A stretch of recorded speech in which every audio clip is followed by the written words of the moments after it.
Hey Exiles, I've played the majority of Ritual League Start with a good friend of mine and we really had a blast. I taught him many different things during our sessions and thought that these tips might be useful for you as well. What I'm going to share with you is not meant to be a complete guide to PoE by any means, but if you are somewhat experienced with the game, like he was, and you want to step up your PoE game, maybe reach your first level 90 character or buy your first 6 linked chefs, watch this video until the end and you're one step closer to your goal.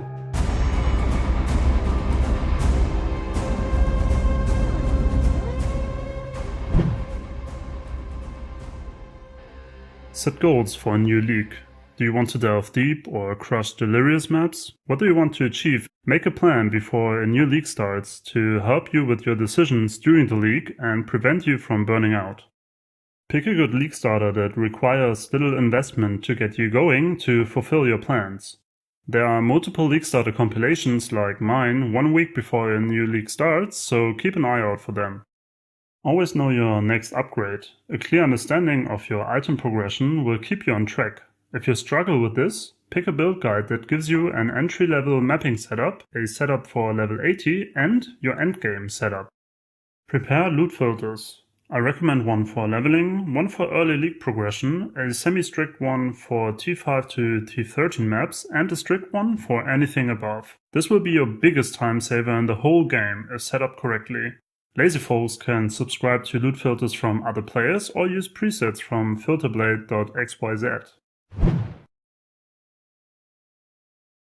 Learn and practice leveling. This is a one-time investment that will pay off every single time you start a new character.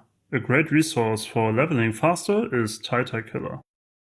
Do you know about vendor recipes? No? Well, they are extremely powerful early on for any build and will make leveling much easier. Trust me, you really want to use them. Use essence crafting early on to craft level gear. It is very decent while leveling and for some niche crafts even in endgame, but generally speaking it's in a pretty weak spot right now with all the other crafting options available in the game. Speaking of leveling gear, always do strong boxes and rogue exiles while leveling. They might hold some very juicy upgrades for you. Keep track of your own level. You should never be more than 4 levels ahead or behind the zone level, as an experience penalty will kick in. If you speed level, you aim to stay 4 levels underneath the zone level. Don't forget to use your Pantheon. Just kill Tukohama and the Brine King, both in Act 6. Well, it's good practice to also use them, because every little piece adds up. Know when to run your laps. I recommend doing normal lap between Piety in Act 3 and Malachi in Act 4, depending on your build. Do your cruel lap before or after the Act 8 boss and your merciless lap before you are about to kill Kitava in Act 10. You want to do your Uber lap in your mid-80s or early 90s. On poelab.com you can see all the current lap layouts, which is very convenient. Catch up XP in good zones. Sometimes you are a bit behind in levels and there are certain zones that help you to catch up. The most notorious one is Blood Aqueducts in Act 9, but the docks in Act 3, the Rune Square in Act 5 and the Ashen Fields in Act 7 are also good places. In case you didn't know, you can open a new instance of any area by control-clicking on either an direct entrance or by control-clicking on the waypoint symbol. Oh, and I usually skip the league mechanics while leveling, except they are bugged and drop pure exalts, but generally speaking, the loot is very underwhelming. Get your main links as soon as possible. Getting a 5 link on your desired chest piece or getting a Tabula Rasa body armor if your build can handle losing some stats will always be one of your main objectives. Invest into your build. You really want to reinvest most of your earnings to make it powerful as fast as possible. This is very underrated and I see many exiles doing it wrong. Shiny exiles are nice, but you will make much more currency if you can do harder content. Live searches are key to find upgrades efficiently. You can set them up very easily and bookmark the URL so that the next time you play you can open all live searches again. I thought about doing a video on this, and if you're interested in this kind of topic, let me know in the comments. Always check alternative acquisition paths. If you can't afford a specific item, find out if there is a divination card for it available. If so, buy the divination card instead and easily save up to 20% of the original price. Don't forget to upgrade your pantheons and to anoint your amulet. Rather use a cheap anointment instead of no anointment at all. Again, every small piece adds up. Prepare yourself for endgame. Level 6 gems of your main skill in your offhand, ideally starting in Act 6, where you can buy them from Lily after finishing the quest Fallen from Grace. If you do so, you will have 6 additional 2020 gems that you can corrupt into 2120 gems around level 90. You must know how to progress your Atlas. This mechanic is core and there is no shortcut, unfortunately. Going over how to do this requires some time, so if you want me to do another video on this topic, just let me know in the comments. Completing bonus objectives is crucial for map sustain. Because it's so important, you want to fill your Atlas as fast as possible. Getting to 130 bonus objectives is another main objective early on. Know what to invest into maps. You should know what to invest into your maps if you don't run them for Atlas progression. I run T5 or lower maps in blue and T6 to T12 maps in yellow. I start to chisel maps afterwards and might even corrupt T15 or higher maps. Move to higher map tiers only if your build can handle them. You notice this when you either die often or your mapping speed slows down significantly. As a rule of thumb, upgrade your items before moving to tier 6, 11 and tier 15 maps. Currency will improve your PoE experience. I know people might disagree with me on this, but I think that having some money will let you experience PoE's content much better. I'm not saying that you must be the richest guy on the server, but investing 5 exalted orbs is what you should expect to do 95% of the game's content.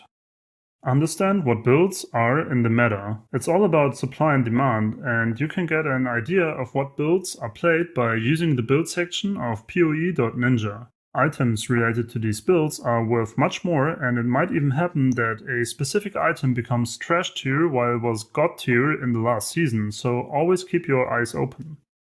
Understand that most rare items are trash tier.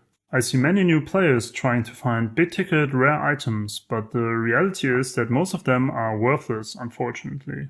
Rare items can hold some value, especially early on in a new league, but become less valuable quickly once people get access to influenced items.